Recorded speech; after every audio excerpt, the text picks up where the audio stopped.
Hello नमस्कार दोस्तों, हमारे YouTube channel SS electrical knowledge में आप लोगों का एक बार फिर से स्वागत है। आज की वीडियो में हम लेकर आए हैं जनरेटर अर्थात डीसी जनरेटर से संबंधित इम्पोर्टेंट एमसीक्यू क्वेश्चन जो हमारे आईटीआई सीवीटी एग्जाम 2026 के लिए इम्पोर्टेंट होंगे। तो दोस्तों, आज के इस second year electrician second year में पहला टॉपिक है डीसी जनरेटर। तो इसमें आज का पहला क्वेश्चन है दोस्तों, डीसी जनरेटर का मुख्य कार्य क्या है? एसी को डीसी में बदलना, यांत्रिक ऊर्जा को विद्युत ऊर्जा में बदलना, डीसी को एसी में बदलना या वोल्टेज बढ़ाना। तो दोस्तों, जो हमारा इलेक्ट्रिकल मशीन होता है वह दो प्रकार का होता है। एक होता है मोटर और एक होता है जनरेटर। एक होता है मोटर और दूसरा होता है जनरेटर। दोस्तों, मोटर और जनरेटर दोनों है इलेक्ट्रिकल मशीन होता है, लेकिन दोनों में अंतर है। जनरेटर जो होता है दोस्तों, जो हमारा जनरेटर होता है वह इलेक्ट्रिकल एनर्जी हमें आउटपुट में देता है, अर्थात जब हम इसके इनपुट में मैकेनिकल एनर्जी प्रोवाइड करवाते हैं तो ये हमें इलेक्ट्रिकल एनर्जी आउटपुट में देता है। मतलब ये एक प्रकार का ऐसा मशीन होता है जो मैकेनिकल एनर्जी अर्थात यांत्रिक ऊर्जा को इलेक्ट्रिकल एनर्जी मतलब विद्युत ऊर्जा में कन्वर्ट करते हैं, उसे हम बोलते हैं जनरेटर। तो डीसी जनरेटर का भी यही सेम काम होता है। ये डीसी सप्लाई पे ऑपरेट करता है और यांत्रिक ऊर्जा देने पर अर्थात मैकेनिकल एनर्जी देने पर इलेक्ट्रिकल एनर्जी अर्थात विद्युत ऊर्जा में बदलता है। दूसरा जो होता है इलेक्ट्रिकल मशीन में वह है मोटर। मोटर जो होता है दोस्तों, इसके इनपुट में हम इलेक्ट्रिकल एनर्जी अर्थात विद्युत ऊर्जा देते हैं, जो आउटपुट में हमें मैकेनिकल एनर्जी उत्पन्न कराते हैं अर्थात यांत्रिक ऊर्जा उत्पन्न कराते हैं। तो देख रहे हैं दोस्तों, यहाँ पे डीसी जनरेटर जो होता है वह मैकेनिकल एनर्जी अर्थात यांत्रिक ऊर्जा को इलेक्ट्रिकल एनर्जी में अर्थात विद्युत ऊर्जा में बदलता है। तो इसका जो सही आंसर होगा दोस्तों वो होगा बी नंबर। दोनों है इलेक्ट्रिकल मशीन होते हैं, लेकिन दोनों का काम अलग होता है। एक दूसरे से दोनों क्या होते हैं दोस्तों, विपरीत होते हैं। जनरेटर इलेक्ट्रिसिटी जनरेट करता है अर्थात इलेक्ट्रिकल एनर्जी उत्पन्न कराएगा, और मोटर आपका इलेक्ट्रिकल एनर्जी को इनपुट लेकर ये आउटपुट में मैकेनिकल एनर्जी देता है। तो हमारे यहाँ पे जो सही आंसर होगा, डीसी जनरेटर जो कार्य करता है वो यांत्रिक ऊर्जा को विद्युत ऊर्जा में बदलता है। इसके बाद दोस्तों हम नेक्स्ट क्वेश्चन में चलते हैं। हमारा जो नेक्स्ट क्वेश्चन है, डीसी जनरेटर में ईएमएफ किस भाग में उत्पन्न होता है? योक में, पोल में, आर्मेचर कंडक्टर में और ब्रश में। तो चलिए दोस्तों इसको समझते हैं हम। जो हमारा डीसी जनरेटर होता है सिलेंड्रिकली पार्ट होता है, जिसमें दो मेन पार्ट होते हैं। एक होता है हमारा स्टेटर वाला भाग जिसमें पोल होते हैं। मान लीजिए हमारा स्टेटर वाला भाग है जिसमें आपके 4 पोल है, NS और NS।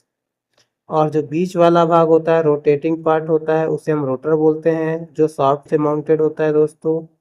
और इस रोटर पर ही आर्मेचर की वाइंडिंग की जाती है इस प्रकार से। और स्टेटर में जो वाइंडिंग होती है उसे हम बोलते हैं फील्ड वाइंडिंग दोस्तों। तो जो फील्ड वाइंडिंग का काम होता है, स्टेटर में जो आपका फील्ड वाइंडिंग काम होता है वो होता है मेन मैग्नेटिक फील्ड उत्पन्न करना। और आर्मेचर वाइंडिंग का काम होता है कि जब इसमें मैकेनिकल एनर्जी प्रोवाइड करवाते हैं अर्थात इसको रोटेट करवाते हैं, तो जो आर्मेचर के कंडक्टर होते हैं वो मेन मैग्नेटिक फील्ड को क्या करते हैं दोस्तों, काटते हैं। तो फैराडे लॉ के अनुसार जब फ्लक्स चेंज होता है आर्मेचर के कंडक्टर के कारण, तो आर्मेचर के कंडक्टर में आपका EMF मतलब इलेक्ट्रोमोटिव फोर्स उत्पन्न होता है, जो एक वोल्टेज का रूप होता है। और इसे हम कंप्यूटर के माध्यम से बाहर निकालते हैं, जिससे हमें इलेक्ट्रिकल एनर्जी प्रोवाइड होती है मतलब वोल्टेज प्राप्त होता है। तो यहाँ पे हम देख रहे हैं जो आर्मेचर वाइंडिंग है उसी में आपका EMF उत्पन्न होता है अर्थात इलेक्ट्रोमोटिव फोर्स उत्पन्न होता है। तो इसका जो सही आंसर होगा दोस्तों वो है सी नंबर। नेक्स्ट क्वेश्चन है हमारे पास तीसरे नंबर में, डीसी जनरेटर में कम्यूटेटर ना हो तो आउटपुट क्या होगा? शुद्ध डीसी, एसी, शून्य, उच्च एडीसी, उच्च वोल्टेज डीसी। तो यहाँ पे दोस्तों कम्यूटेटर का काम होता है, जो आर्मेचर कंडक्टर में ईएमएफ इंड्यूस होता है, आर्मेचर के कंडक्टर में जो ईएमएफ इंड्यूस हुआ है उस ईएमएफ इंड्यूस को बाहरी सर्किट में भेजता है कम्यूटेटर के माध्यम से। और जो हमारा कम्यूटेटर होता है वो कम्यूटेटर सेगमेंट से मिलकर बने होते हैं, जो हॉट ड्रॉन कॉपर के बने होते हैं। तो इसमें यदि कम्यूटेटर नहीं होगा तो यहाँ पे आर्मेचर में जो ईएमएफ इंड्यूस होता है एसी के फॉर्म में होता है, और हमें डीसी जनरेटर में ब्रश के माध्यम से जो आउटपुट मिलता है वो डीसी मिलता है दोस्तों। तो ये जो कम्यूटेटर होता है वो एक प्रकार से रेक्टिफायर का काम करता है, जो आर्मेचर में उत्पन्न हुए अल्टरनेटिंग वोल्टेज को या ईएमएफ को डीसी में कन्वर्ट करता है। अब दोस्तों यदि डीसी जनरेटर में कम्यूटेटर नहीं होगा तो उत्पन्न हमारा एसी आउटपुट में एसी ही देगा। तो यहाँ पे जो आंसर होगा वो बी नंबर ऑप्शन हमारा सही होगा कि यदि कम्यूटेटर ना हो तो हमारा आउटपुट क्या होगा? तो हमारा आउटपुट सीधे होगा, जो आर्मेचर कंडक्टर में एसी उत्पन्न हुआ है तो आउटपुट हमारा एसी ही मिलेगा। उसको डीसी में परिवर्तित करने के लिए कम्यूटेटर वहाँ पे नहीं होगा दोस्तों। उसके बाद नेक्स्ट क्वेश्चन की तरफ चलते हैं। तो जो हमारा नेक्स्ट क्वेश्चन है चौथे नंबर का, वह है डीसी जनरेटर में ब्रूस सामान्यतः किस पदार्थ की बनी होती है? तांबा, एल्युमिनियम, कार्बन या लोहा? तो दोस्तों जो हमारा डीसी जनरेटर होता है, डीसी जनरेटर में कम्यूटेटर होता है और कम्यूटेटर में सेगमेंट बने होते हैं, और यह सेगमेंट आपके हॉट ड्रॉन कॉपर का बना होता है, और प्रत्येक कम्यूटेटर सेगमेंट के बीच में एक इंसुलेशन पदार्थ होता है जो माइका होता है दोस्तों। अब देखिए दोस्तों, इस कम्यूटेटर सेगमेंट से कांटेक्ट बना के रखता है कौन? ब्रूस, जो कार्बन का बनता है। और यहाँ पे ब्रूस जो होता है वो स्टेशनरी होता है, लेकिन कम्यूटेटर सेगमेंट हमारा रोटेट करता रहता है। तो दोस्तों कम्यूटेटर सेगमेंट हमारा रोटेट करता है, ब्रूस स्टेशनरी रहता है। तो जो हमारा ब्रूस है वो कार्बन का बनाते हैं, क्योंकि कार्बन जो होता है वो विद्युत का अच्छा सुचालक भी होता है, पहला नंबर। और दूसरा नंबर यह नरम होता है। नरम होने के कारण कम्यूटेटर सेगमेंट को यह घिसने नहीं देता है, बल्कि कार्बन खुद घिसता है, जिससे स्पार्किंग भी नहीं होती है। और यदि कार्बन ख़राब हो जाए तो इसको चेंज करना भी क्या होता है? आसान होता है दोस्तों। इसलिए जो डिसीजन जनरेटर में ब्रूस होती है वह कार्बन की बनाई जाती है। तो हमारा जो सही आंसर होगा वो होगा सी नंबर। उसके बाद चलते हैं हम नेक्स्ट क्वेश्चन की तरफ। पाँचवें नंबर में क्वेश्चन, पाँचवें नंबर हमारे पास क्वेश्चन है, यदि डीसी जनरेटर की गति दुगनी कर दी जाए तो उत्पन्न ईएमएफ क्या होगा? आधा होगा, दुगना होगा, समान होगा या शून्य होगा? तो दोस्तों जो डीसी जनरेटर में ईएमएफ इंड्यूस होता है ईजी, वो होता है पी पाई जेड एन अपान 60। यहाँ पे पी हो गया पोल, पाई हो गया आपका फ्लैक्स, जेड हो गया आपका नंबर ऑफ कंडक्टर, और एन जो हो गया आपका स्पीड। क्या हो गया दोस्तों? स्पीड। तो यहाँ पे हम देख रहे हैं जो ईजी है वो डायरेक्टली प्रोपोर्शनल होता है एन के। यदि हम डीसी जनरेटर के स्पीड को दुगना करेंगे तो हमारा ईएमएफ इंड्यूस भी क्या हो जाएगा दोस्तों? दुगना हो जाएगा। तो यहाँ पे जो आंसर होगा वो बी नंबर ऑप्शन सही होगा। उसके बाद हम नेक्स्ट क्वेश्चन में चलते हैं। छठवें नंबर में हमारा छठवां क्वेश्चन है, डीसी जनरेटर में आर्मेचर रिएक्शन का क्या प्रभाव होता है? तो दोस्तों इसको हम समझते हैं आर्मेचर रिएक्शन होता क्या है। आर्मेचर रिएक्शन जो होता है, जैसे मान लीजिए आपका क्या है, ये डीसी जनरेटर का स्टेटर भाग जिसमें ये पोल हो गए, और इसमें आपकी कौन सी वाइंडिंग होती है दोस्तों? फील्ड वाइंडिंग होती है, जो मेन मैग्नेटिक फील्ड बनाने का काम करती है। और ये जो मेन मैग्नेटिक फील्ड होता है ये एक यूनिफॉर्म डायरेक्शन में क्या होता है दोस्तों? फ्लो होता रहता है। बीच में रोटर वाले भाग में हमारे आर्मेचर कंडक्टर होते हैं। अब जब हम क्या करते हैं दोस्तों, इसमें आर्मेचर में ईएमएफ इंड्यूस होता है, और जब इसे बाहरी ब्रूस, इसको हम लोड से करंट करते हैं। किससे करंट करते हैं दोस्तों? लोड से करंट करते हैं, तो इसमें करंट फ्लो होता है। जब इसमें करंट फ्लो होता है तो आर्मेचर के कंडक्टर में खुद का एक मैग्नेटिक फील्ड बनता है और आर्मेचर का मैग्नेटिक फील्ड जो होता है इस मेन मैग्नेटिक फील्ड को क्या करता है, डिस्टर्ब करता है, जिसे हम क्या बोलते हैं, आर्मेचर रिएक्शन। आर्मेचर रिएक्शन का प्रभाव जो होता है ये मुख्य फ्लक्स को डिस्टोर्शन करता है, मतलब ये डिस्टोर्ट करता है, विकृत करता है। मुख्य फ्लक्स को डिस्टोर्ट करने से यह कम हो जाता है फ्लक्स और ईएमएफ इंड्यूस में भी कमी होती है। तो जो आर्मेचर रिएक्शन का मेन प्रभाव है वो है क्या, मेन मैग्नेटिक फील्ड के फ्लक्स को डिस्टोर्ट मतलब विकृत करना होता है, जिससे हमारे ईएमएफ इंड्यूस क्या होता है दोस्तों, कम हो जाता है। तो हमारा जो आंसर होगा वो बी नंबर ऑप्शन हमारा सही है। उसके बाद हम नेक्स्ट क्वेश्चन में चलते हैं। हमारा जो नेक्स्ट क्वेश्चन है 7वें नंबर का, वो है वेव बाइंडिंग में समांतर पथों की संख्या कितनी होती है। वेव बाइंडिंग में समांतर पथों की संख्या कितनी होती है। तो दोस्तों जो डीसी जनरेटर होता है उसमें दो मेन बाइंडिंग होती है, एक होती है लैप बाइंडिंग और दूसरी होती है वेव बाइंडिंग।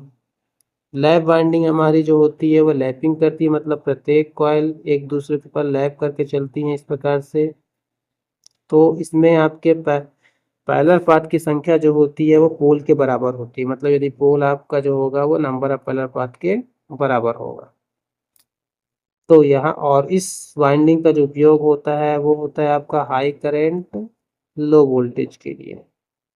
लेकिन जो हमारा वेव बाइंडिंग होता है उसमें जो कॉइल जो होती है कुछ इस प्रकार से चलती है दोस्तों, एक वेव की तरह दिखती है, जो एक प्रकार से सीरीज में होती है, जिसका उपयोग हम हाई वोल्टेज और लो करंट के लिए करते हैं।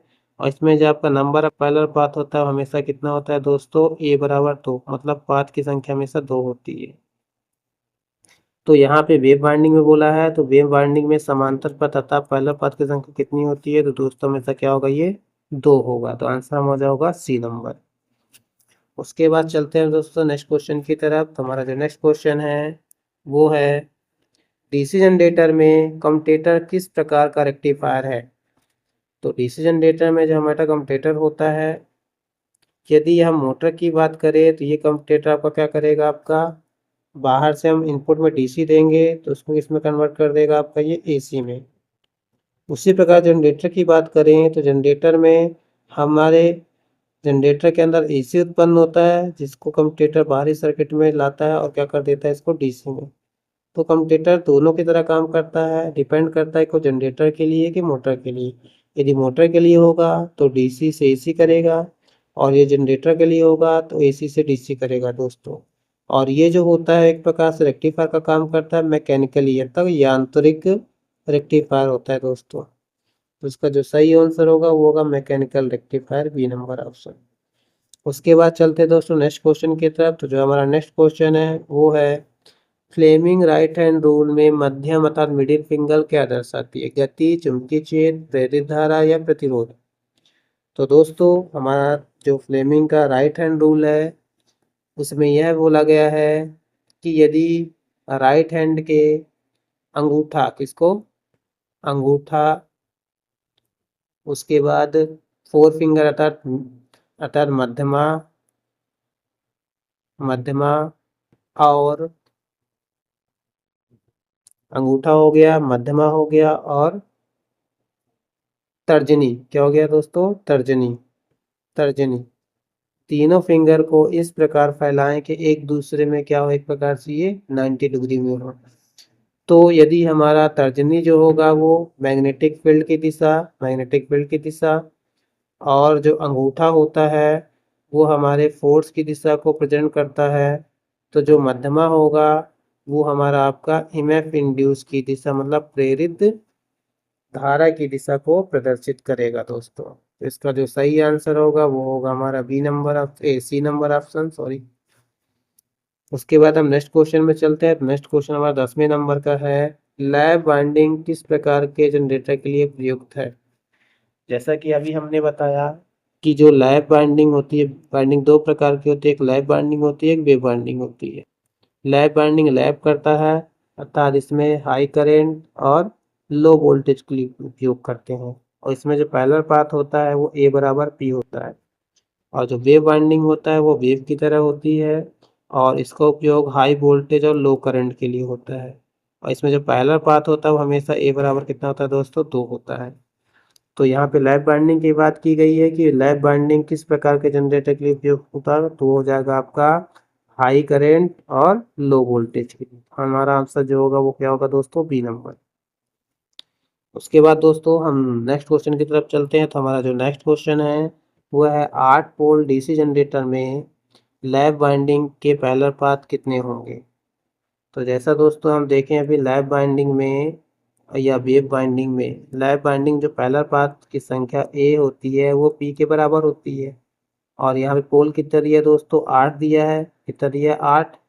ए बराबर में कितना हो जाएगा, पैरेलल पाथ की संख्या भी कितना हो जाएगा दोस्तों, 8 हो जाएगा। तो आंसर हमारा क्या हो जाएगा, सी नंबर। उसके बाद दोस्तों नेक्स्ट क्वेश्चन है। नेक्स्ट क्वेश्चन में यह बोला गया है कि इंटरपोल का उपयोग किस प्रभाव को कम करने के लिए किया जाता है। Hysteresis loss, eddy current loss, armature reaction या कॉपर लॉस। तो दोस्तों इस प्रकार से जो हमारा डीसी जनरेटर होता है, स्टेटर वाला भाग जिसमें आपके मेन पोल होते हैं और इन मेन पोलों के बीच में एक इंटरपोल होता है। और ये जो इंटरपोल होता है इसकी वाइंडिंग जो होती है वह आर्मेचर के वाइंडिंग के सीरीज में होती है दोस्तों। तो इसमें खुद का मैग्नेटिक फील्ड उत्पन्न होता है जो आर्मेचर के मैग्नेटिक फील्ड का विरोध करता है, जिससे आपके आर्मेचर रिएक्शन का प्रभाव क्या होता है, कम होता है। अर्थात आर्मेचर रिएक्शन के प्रभाव को कम करने के लिए इंटरपोल बनाया जाता है। तो इंटरपोल का उपयोग जो होता है वो आर्मेचर रिएक्शन प्रभाव को कम करने के लिए करते हैं। तो हमारा जो आंसर होगा वो सी नंबर ऑप्शन सही होगा। इसके बाद हमारे पास 93 नंबर का क्वेश्चन है, डीसी मशीन में आर्मेचर रिएक्शन का प्रभाव क्या है। फ्लक्स विकृत करता है, गति बढ़ाता है, वोल्टेज बढ़ाता है, प्रतिरोध बढ़ाता है। हमने देखा था दोस्तों कि जो आर्मेचर में बना मैग्नेटिक फील्ड है वह magnetic field main magnetic field को क्या करता है, डिस्टर्ब करता है या विकृत करता है।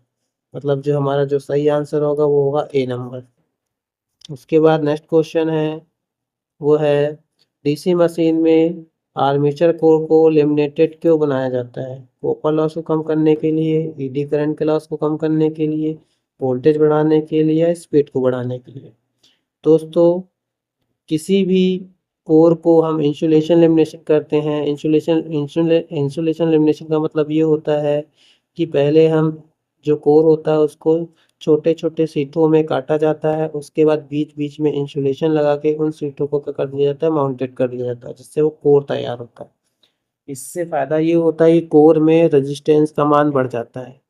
जब कोर में रेजिस्टेंस का मान बढ़ जाएगा और इसमें जब वाइंडिंग होती है, वाइंडिंग में जब करंट फ्लो होता है तो कुछ करंट लीकेज करते हैं जिसे हम ईडी करंट बोलते हैं। क्या बोलते हैं दोस्तों, ईडी करंट।